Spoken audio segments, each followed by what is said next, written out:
หัวใจของใครกันแน่ ตอนที่ 4 เพื่อนใหม่ กับความรู้สึกที่ไม่กล้าพูด หลังจากวันฝนตกข้าวหอมเริ่มกล้าเปิดใจมากขึ้น เธอยิ้มง่ายขึ้น และเริ่มมีเพื่อนใหม่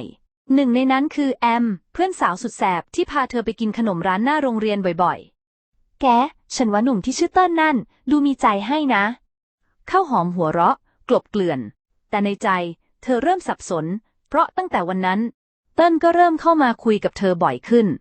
แย่เธอ เหมือนที่เขาแย่พาย แต่ให้ความรู้สึกต่างกันยังคงเฝ้าดูอยู่เงียบๆ จากมุมเดิมเขาไม่รู้จะทำอย่างไร เมื่อคนที่เขาชอบ เริ่มมีคนอื่นเข้าหา เรื่องราวจะเป็นอย่างไรต่อไปโปรดติดตามตอนต่อไป